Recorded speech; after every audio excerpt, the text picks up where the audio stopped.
Hello everyone, नमस्कार। कैसे हैं आप सब दोस्तों। आज हम आप सभी के लिए रीजनिंग का दोस्तों जो है पार्ट नंबर 5 लेके आए हुए हैं। तो चलिए दोस्तों वीडियो को बिना समय गवाए हुए स्टार्ट करते हैं।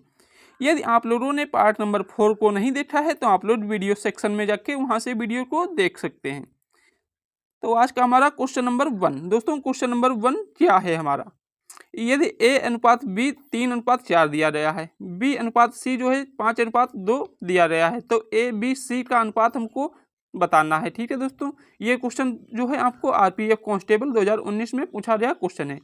तो आपका जो है क्वेश्चन इस प्रकार के हैं, तो किस प्रकार से सोल्व करेंगे। तो यहाँ पर दोस्तों इसको आप लिख लीजिए a अनुपात b अनुपात c, आपको यही निकालना है। तो यहाँ पर a अनुपात b आपको दिया गया है, तो इसको आप इस प्रकार से लिख लीजिए।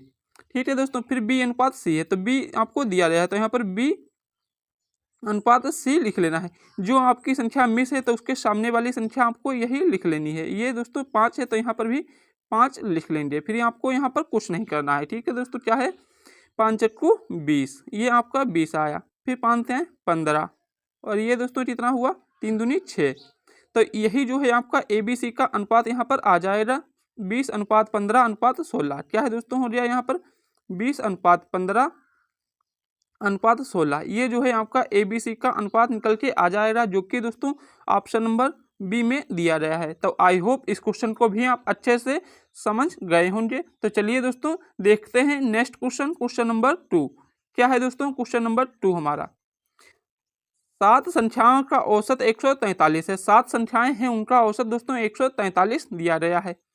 यदि एक संख्या में कटौती करने के बाद औसत समान रहता है, एक संख्या में यदि हम कटौती कर देते हैं तो उनका औसत समान रहता है, तो अपवर्जित संख्या ज्ञात कीजिए। दोस्तों वह कौन सी संख्या है जो वहां पर कम हुई। तो यहाँ पर दोस्तों 7 संख्याओं का औसत, तो 7 की औसत इतना है, तो 7 से मल्टीप्लाई करेंगे, 7 का एवरेज हम यहाँ पर लिखेंगे। ठीक है दोस्तों, तो क्या है दोस्तों 143 × 7, ये सातों का दोस्तों आ जाएगा। तो यहाँ पर 7 एकम 7 हैं 21 को 1 हासिल गए 2, 7 को 28 और 2 30 हासिल 3, 7 एकम 7 3 10, कितना आया दोस्तों 1001 आया।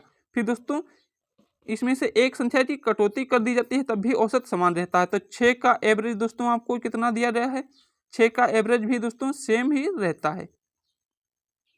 तो इसको 6 से मल्टीप्लाई करेंगे तो टोटल योग कितना हो जाएगा दोस्तों, 6 18 के 8 हासिल लगा 1, 6 चौक 24 8 25 के 5 हासिल लगे 2, 6 कम 6 2 8। तो ये दोस्तों 658 आया। इनसे हम दोस्तों माइनस करेंगे, तो 8 जो है 11 से दोस्तों 8 के कितने बचे 3, आपको यहाँ पर 3 लिख लेना है। फिर दोस्तों यहाँ पर 9 बचे, 9 से 5 गए 4, फिर दोस्तों 9 से जो तो 1, तो कितना आया 143, 143 जो आया है दोस्तों आपका ऑप्शन नंबर ए में दिया गया है। तो जो संख्या दोस्तों कटौती की गई है उस संख्या का दोस्तों ये संख्या कौन सी हो जाएगी, तो संख्या 143। ठीक है दोस्तों, आपको यहाँ पर लिख लेना है अपवर्जित संख्या। अपवर्जित संख्या जो है आपको यहाँ पर लिख लेना है। अपवर्जित संख्या आपकी कौन सी है 143, जो कि ऑप्शन नंबर ए में दिया गया है। तो आई होप इस क्वेश्चन को भी आप अच्छे से समझ गए होंगे। तो चलिए दोस्तों देखते हैं नेक्स्ट क्वेश्चन, क्वेश्चन नंबर 3 क्या है दोस्तों। Question number 3 √189 minus x equal to √178 minus √81। तो आपको एक्स की वैल्यू आपको बतानी है। तो यहाँ पर दोस्तों किस प्रकार से इसको सॉल्व करेंगे। तो यहाँ पर दोस्तों सबसे पहले क्या करेंगे, आपको यहाँ पर देखना है कि यहाँ पर दोस्तों क्या दिया हुआ है। सबसे पहले हम इसको सॉल्व करते हैं, इसके जो राइट हैंड साइड है इसको हम सॉल्व करेंगे। तो अंडर रूट में कितना है दोस्तों 178 दिया गया है, तो 178 ये लिख लीजिए। फिर दोस्तों माइनस ये 81 कितने का रूट होता है दोस्तों, 81 जो है 9 का रूट होता है। तो दोस्तों अंडर रूट 178 से 81 दोस्तों जाएंगे, सॉरी दोस्तों 178 माइनस 9, तो कितना बचेगा दोस्तों आपका 169। तो कितना बचा 169, जो 169 दोस्तों ये होता है ये √13 का मान होता है। ठीक है दोस्तों, अंडर रूट जो है वर्ग कितने का होता है, ये 13 का होता है। तो यहाँ पर 13 निकल के आ गया। तो इसी प्रकार दोस्तों अब हमको इसको सोल्व करके 13 ही रूट लाना है। तो यहाँ पर दोस्तों अंडर रूट में कितना दिया गया है, अंडर रूट में दोस्तों ये 189 दिया गया है माइनस एक्स। तो एक्स की जगह पर दोस्तों वह कौन सी वैल्यू रखें कि हमारा जो है दोस्तों यहाँ पर ये 13 का रूट बन जाए। तो यहाँ पर दोस्तों इतने सारे दिए गए हैं, तो इसमें से दोस्तों कौन सी संख्या माइनस करें तो 169 बन जाए। तो दोस्तों हम यहाँ पर 179 में से यदि 20 माइनस करते हैं, कितने दोस्तों 20, तो यदि हम 20 माइनस करें तो ये दोस्तों अंडर रूट 169 यहाँ पर हो जाएगा।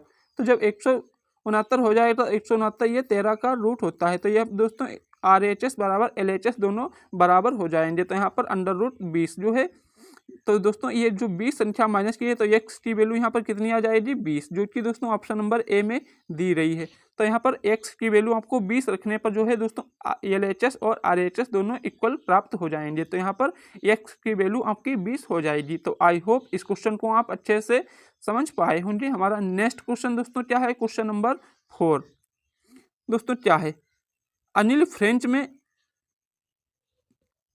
जो है फ्रेंच में 120 में से 73 अंक प्राप्त करता है। अंग्रेजी में दोस्तों 130 में से कितने 89 अंक प्राप्त करता है। स्पेनिश भाषा में दोस्तों 70 में से 37 अंक है उसको प्राप्त होते हैं। जापानी में दोस्तों कितने 80 में से 41 अंक प्राप्त करता है। तो उसमें दोस्तों उसके द्वारा प्राप्त अंकों का कुल प्रतिशत कितना है ये हमको बताना है। तो कुल अंक दोस्तों उसके कितने प्राप्त हुए हैं ये सब आपको जोड़ लेना है। तो दोस्तों अंक इसके कितने प्राप्त हुए हैं तो इसको हम जोड़ लेते हैं। तो दोस्तों कितने हैं ये 31, 73 दोस्तों, फिर दोस्तों कितने हैं ये 89, फिर दोस्तों क्या है यहाँ पर 36, 37, उसके बाद दोस्तों कितने हैं फिर 41, ये आपको सभी जोड़ लेने हैं। तो दोस्तों कितना आएगा 1 8 8 और 9 दोस्तों कितना होता है 17, 17 और 3 20 का 0 हासिल है 2, 4 और 3 7, 8 7 15, 15 और 7 दोस्तों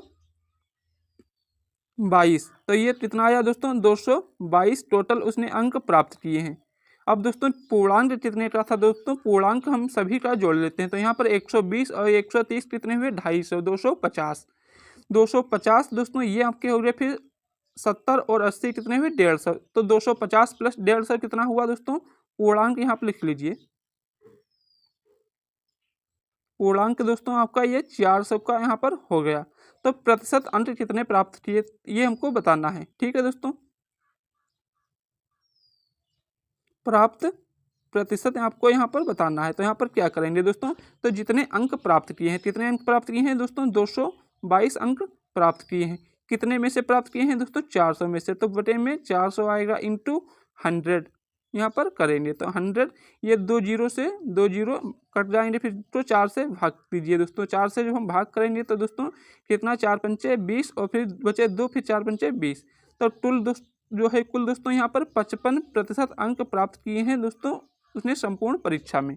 तो आपका दोस्तों 55% जो कि ऑप्शन नंबर डी दिया गया है, तो आपका 55% जो है करेक्ट आंसर हो जाएगा। तो चलिए दोस्तों देख लेते हैं नेक्स्ट क्वेश्चन, क्वेश्चन नंबर 5 क्या है दोस्तों, एक वस्तु को 204 रुपये में बेचने पर 85% की हानि होती है। तो वस्तु का क्रय मूल्य बताना है। तो दोस्तों जब 204 रुपये में बेचने पर 15% की हानि होती है, तो दोस्तों 15% 100 में से हमको हानि हुई तो 85 बची। तो 85% की वैल्यु आपको यहाँ पर दी है। क्या है दोस्तों, आपको ये 85% की वैल्यू कितनी दी है दोस्तों, ये दी है 204 रुपये। यदि हम 1% की वैल्यू यहाँ पर दोस्तों निकाल लें तो 1% की वैल्यू कितनी आ जाएगी दोस्तों 204/85। ठीक है दोस्तों, यदि हम और फिर हमको क्रय मूल्य, तो क्रय मूल्य हमेशा 100 रुपये होता है, 100 पर निकालना होता है। तो यहाँ पर हम 100 की वैल्यू निकालनी है। तो 1% की वैल्यू इतनी है, तो 100% की वैल्यू हमको निकालनी है। तो क्या करेंगे दोस्तों, इसको 204 इंटू 100, क्योंकि इसको हम 100 से मल्टीप्लाई करेंगे जब हमको 100% की वैल्यू निकालनी है बटे में 85। तो इसको दोस्तों हम 17 से भाग करेंगे, 17 पच्चे 85 और 17 से इसको देखेंगे तो दोस्तों ये 17 एकम 17, 17 दूनी 34। तो ये दोस्तों 5 से 5 दूनी तो ये 20 आया। तो यहाँ पर हम जो मल्टीप्लाई दोस्तों इसका करेंगे तो 12 दूनी 24 कितना आया 240। तो 240 जो है दोस्तों वस्तु का क्रय मूल्य हो जाएगा, जिसको हम CP बोलते हैं, कास्ट प्राइस। तो 240 जो है आपका दोस्तों ऑप्शन नंबर डी में दिया गया है। क्या दोस्तों 240 जो है आपका ऑप्शन नंबर डी में दिया गया है, जो कि करेक्ट आंसर हो जाएगा। तो आई होप इस क्वेश्चन को भी आप अच्छे से समझ पाए होंगे। तो चलिए दोस्तों देखते हैं नेक्स्ट क्वेश्चन, क्वेश्चन नंबर 6 क्या है दोस्तों, क्वेश्चन नंबर 6, विजय ने 4350 रुपये निवेश किया। 2 वर्ष बाद दोस्तों उसको कितने रुपए मिले? 5220 रुपये प्राप्त हुए हैं। तो उस ठीक प्राप्त की। तो ये उसने साधारण ब्याज पर निवेश किया, तो ब्याज की दर हमको बतानी है, आर बतानी है। तो यहाँ पर दोस्तों इसका जो है ब्याज कितना निकल के आया, तो यहाँ पर दोस्तों 2 वर्ष बाद, तो यहाँ पर दोस्तों हम इसको माइनस करेंगे। तो यहाँ पर क्या है दोस्तों, 5200 में से यदि हम दोस्तों 4350 को माइनस करें, क्या है दोस्तों 4350 जो है इसको हम माइनस करेंगे, तो ये 0, ये दोस्तों 7, यहाँ पर दोस्तों 8 बचा, ये दोस्तों यहाँ पर 8 और ये इधर, तो कितना हुआ 870। ठीक है दोस्तों, कितना हुआ 870 रुपये आपका ये ब्याज यहाँ पर आ गया। ठीक है दोस्तों, ये तो ब्याज बराबर फार्मूला क्या होता है दोस्तों, ब्याज इक्वल टू फार्मूला होता है दोस्तों मूलधन गुणे दर इंटू समय अपान 100, ये हमारा फार्मूला होता है। ठीक है दोस्तों, तो यहाँ पर दोस्तों ब्याज आपका कितना दिया गया है, 870 रुपये दिया गया है। फिर हमको दोस्तों यहाँ पर क्या निकालना है, इसकी दर निकालनी है। तो मूलधन आपको कितना है दोस्तों, इतने रुपए पर, तो 4350, क्या है दोस्तों 4350 जो है आपका ये मूलधन दिया गया है। फिर दोस्तों आपको यहाँ पर क्या है दिया हुआ, समय, समय आपका 2 वर्ष दिया गया है, अपान में 100 करेंगे। ठीक है दोस्तों, तो अपान में 100 आपका हो जाएगा। फिर दोस्तों 0 से 0, फिर 2 से ये 5 बार में गया। फिर दोस्तों ये कितना बचा, आर आपको ऐसे ही लिख लेना है, क्योंकि आर आपको निकालना है। फिर इसको 5 से जो हम दोस्तों काटेंगे तो 5 8 40, तो बचे दोस्तों इसमें 3, 5 7 35, ये बचा दोस्तों 87। क्या आया दोस्तों 87। तो आर इक्वल टू दोस्तों आपको निकालना है, तो 87 से 87 चला गया, तो ये 10 बचा। तो आर इक्वल टू दोस्तों कितना आया 10। तो आर जो है आपकी 10% आपकी यहाँ पर निकल के आई है। क्या है दोस्तों 10% जो है आर बराबर आ जाएगा, जो कि दोस्तों आपका ऑप्शन नंबर डी में दिया गया है 10%। तो आर जो है, आर की वैल्यू आपकी 10% आपकी यहाँ पे आ जाएगी। तो आई होप इस क्वेश्चन को भी आप अच्छे से समझ पाए होंगे। हमारा नेक्स्ट क्वेश्चन है क्वेश्चन नंबर 7। एक चतुर्भुज की भुजाएं दोस्तों 2x 2 3 4 5 के अनुपात में है, तो परिधि दोस्तों इतनी दी है। तो सबसे छोटी भुजा आपको ज्ञात करनी है। तो दोस्तों यहाँ पर क्या करेंगे, तो यहाँ पर दोस्तों इन सबको आपको जोड़ लेना है। तो इसको दोस्तों हम जब जोड़ेंगे तो इनको 5 4 9 और 3 12 और 2 14, तो ये दोस्तों टोटल कितना हो जाएगा दोस्तों 14x। क्या हो जाएगा दोस्तों 14x इक्वल टू कितना है 196। ठीक है दोस्तों, ये 196, इसको हम दोस्तों x की वैल्यू यहाँ पर निकालेंगे, तो 196 अपान 14 करेंगे। क्या दोस्तों 14 करेंगे, तो ये दोस्तों कितना हो जाएगा, ये 14 कम 14 और 14 चक्को 56, ये 14 निकल के आ गया। तो x की वैल्यू आपकी 14 आ गई। सबसे छोटी भुजा आपको बतानी है, तो सबसे छोटी भुजा दोस्तों आपकी ये 2 है, तो सबसे छोटी भुजा 2 दी गई है। ठीक है दोस्तों, ये हम दोस्तों 2x ये आपकी वैल्यू यहाँ पर थी, और x की वैल्यू आपकी निकल के आई है। कितनी आई है दोस्तों आपकी सबसे छोटी दोस्तों भुजा ये 14 आई है। 14 जो है x की वैल्यू, 14 दूनी 28, तो यहाँ पर सबसे छोटी भुजा जो है दोस्तों 28 आ जाएगी, जो कि आपका ऑप्शन नंबर बी में दिया गया है। क्या दोस्तों सबसे छोटी भुजा जो है आपको यहाँ पर लिख लेना है, छोटी भुजा। तो छोटी भुजा जो है दोस्तों कितनी हो जाएगी 28, जो कि ऑप्शन नंबर बी में दिया गया है। तो आई होप इस क्वेश्चन को भी आप अच्छे से समझ गए होंगे। हमारा नेक्स्ट क्वेश्चन है क्वेश्चन नंबर 8। क्या है दोस्तों क्वेश्चन नंबर 8, एक वस्तु की मुद्रित कीमत दोस्तों 1300 रुपये है। ठीक है दोस्तों, उस पर एमआरपी जो है कितनी पड़ी है 1300 रुपये। पुस्तक विक्रेता उस पर 10% की छूट देता है। ठीक है दोस्तों, 10% की छूट दे दी पुस्तक विक्रेता ने, अभी भी उसको 20% का जो है लाभ अर्जित कर रहा है। तो पुस्तक का जो मूल लागत है वो हमको बताना है। तो इसको किस प्रकार से सोल्व करेंगे, तो दोस्तों मूल लागत यहाँ पर कास्ट प्राइस आपको लिख लेना है, CP इक्वल टू क्या करेंगे दोस्तों 1300 रुपये जो है वस्तु की MRP है, तो MRP इस प्रकार रखेंगे दोस्तों, और 10% की डिस्काउंट दे रहा है, तो दोस्तों 90 बचा। जब 10% का डिस्काउंट दे रहा है तो 90, फिर दोस्तों उस पर तब भी आपको 20% का लाभ हो रहा है। तो दोस्तों 100 पर 20% का, 100 में 20 जोड़ेंगे 120, यहाँ से इसको 0 से 0 काट देंगे, इसको 3 से दोस्तों काटेंगे, तो 3 तिहाई 9 और 3 चक्कू 12, इसको हम 4 से डिवाइड करेंगे तो दोस्तों 4 तिहाई 12, क्या हुआ दोस्तों 4 तिहाई 12, फिर बचा 1, 4 दूनी 8 और 4 पंचे 20। तो यहाँ पर दोस्तों मल्टीप्लाई करेंगे 325 इंटू 3, क्या है दोस्तों 325 इंटू 3 जो मल्टीप्लाई करेंगे तो दोस्तों ये आ जाएगा 975 जो है आपका यहाँ पर निकल के आ जाएगा, जो कि दोस्तों ऑप्शन नंबर बी में दिया गया है। क्या है दोस्तों? ऑप्शन नंबर सी में दिया गया है 975। क्या है दोस्तों? ऑप्शन नंबर बी में 975 दिया गया है, जो आपका करेक्ट आंसर हो जाएगा। Next question, question number 9। क्या है दोस्तों? क्वेश्चन नंबर 9, 15% की वार्षिक दर से 2 साल के लिए दोस्तों 39,200 रुपये राशि पर चक्रवृद्धि ब्याज जो है से प्राप्त होने वाली राशि आपको बतानी है। तो ब्याज की राशि बतानी है, तो इसके लिए दोस्तों फार्मूला क्या होता है, आपको फार्मूला पता होना चाहिए दोस्तों। चक्रवृद्धि ब्याज दोस्तों इसको हम लिखते हैं सीपी, ठीक है, कंपाउंड इंटरेस्ट। तो इसके लिए दोस्तों ये पी फिर इंटू 1 + R/100 की पावर n। तो ये दोस्तों जो है फार्मूला आपका होता है किस चीज़ का दोस्तों? चक्रवृद्धि ब्याज का। तो हमको चक्रवृद्धि ब्याज निकालना है। तो चलिए दोस्तों इसको किस प्रकार से सॉल्व करेंगे। तो ये दोस्तों हमारा यहाँ पर देख लीजिए क्या है, 15% की वार्षिक दर से 2 साल के लिए n2 दिया गया है दोस्तों। और ये राशि दोस्तों आपकी कितनी दी है? मूलधन दोस्तों 39,200, ठीक है दोस्तों, 39,200 दिया गया है। तो यहाँ पर दोस्तों आपको लिख लेना है CP = 39,200, ठीक है दोस्तों। और फिर 1 + R कितनी है दोस्तों? 15% दी रही है, /100 कर देंगे, पावर n आपको लिख लें, n दिया है 2 वर्ष, ठीक है दोस्तों। तो ये 2 वर्ष हो गया। फिर दोस्तों इसको हम जब 39,200 है, कितना है दोस्तों? 39,200 है, आपको यहाँ पर लिख लेना है 39,200, ठीक है दोस्तों। क्या है? 39,200 दिया गया है इंटू, फिर दोस्तों इसको हम 5 से करेंगे तो ये 3 बार में और ये 20 बार में, तो 20 × 20 और 3 23, कितना आया दोस्तों? 23/20 आपका यहाँ पर आया, इसकी पावर 2। फिर दोस्तों इसको जो करेंगे तो 39,200 इंटू 23 का दोस्तों वर्ग कितना होता है? 529। 23 का वर्ग होता है 529 और 20 का होता है 400। जब हम इसको यहाँ पर दोस्तों 0 से 0 काट देंगे, ठीक है दोस्तों।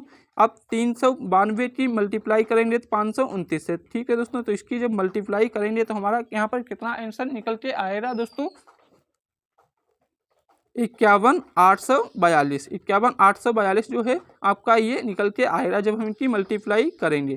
तो ये दोस्तों आपका ऑप्शन नंबर किस में दिया गया है? ऑप्शन नंबर डी में दिया गया है। क्या दोस्तों? ऑप्शन नंबर डी में आपको दिया गया है 51,842, जो कि आपका करेक्ट आंसर हो जाएगा। तो आई होप इस क्वेश्चन को आप अच्छे से समझ गए होंगे। तो चलिए दोस्तों देखते हैं नेक्स्ट क्वेश्चन, क्वेश्चन नंबर 10। क्या है दोस्तों? क्वेश्चन नंबर 10, 2 संख्याओं का LCM दोस्तों कितना दिया गया है? 39, और उनका HCF दिया गया है दोस्तों 13। तो उनमें से एक संख्या 13 है, तो दूसरी संख्या क्या होगी? तो दोस्तों इसके लिए आपको फार्मूला याद होना चाहिए। क्या होता है दोस्तों formula? LCM × HCF equal to क्या होता है दोस्तों? पहली संख्या इंटू दूसरी संख्या, ठीक है दोस्तों, पहली संख्या इंटू दूसरी संख्या। तो आपको LCM दोस्तों 39 दिया गया है। क्या है? 39 दिया गया है, इंटू दोस्तों HCF भी 13 दिया गया है। फिर दोस्तों आपको एक संख्या दी रही है 13, ठीक है दोस्तों। फिर दूसरी संख्या निकालना है, तो दूसरी संख्या आपको निकालना है, तो दूसरी इस प्रकार रखेंगे। तो यहाँ पर जब हम दूसरी संख्या यहाँ पर दोस्तों निकालेंगे तो यहाँ पर क्या करेंगे? तो दूसरी संख्या इक्वल टू ये 13 से 13 कट जाएगा, तो दोस्तों कितना बचेगा? 39। तो दूसरी संख्या आपकी जो है यहाँ पर कितनी आ जाएगी निकल के दोस्तों? 39, जो कि आपका करेक्ट आंसर हो जाएगा। क्या है दोस्तों? आपका करेक्ट आंसर हो जाएगा, जो कि ऑप्शन नंबर सी में दिया गया है। तो आई होप इस क्वेश्चन को भी आप अच्छे से समझ गए होंगे दोस्तों। क्या होता है? LCF × HCF इक्वल टू पहली संख्या गुणे दूसरी संख्या। तो पहली संख्या दोस्तों आपकी 13 दी रही है, LCM 39 है और HCF 13 है। तो ये 13 से 13 आपका यहाँ पर कट जाएगा, तो बचेगा 39। तो दूसरी संख्या आपकी 39 आ जाएगी। तो इस क्वेश्चन को भी आप अच्छे से समझ गए होंगे दोस्तों। आपके ये 10 क्वेश्चन कंप्लीट होते हैं। तो आई होप आपको ये वीडियो पसंद आया होगा दोस्तों। आप सभी लोग वीडियो को लाइक और शेयर करिएगा, और जितने भी ग्रुप हैं सभी में शेयर कर दीजिएगा। यहाँ पर दोस्तों आप सभी को रीजनिंग और मैथ की डेली क्लास सुबह और शाम में आती हैं, तो आप लोग डेली पार्ट वाइज वीडियो देखिए, आपको प्लेलिस्ट मिल जाएगी, वहाँ से आप सीरियल वाइज वीडियो को देख सकते हैं। तो चलिए दोस्तों, मिलते हैं नेक्स्ट वीडियो में, तब तक चलिए जय हिंद जय भारत।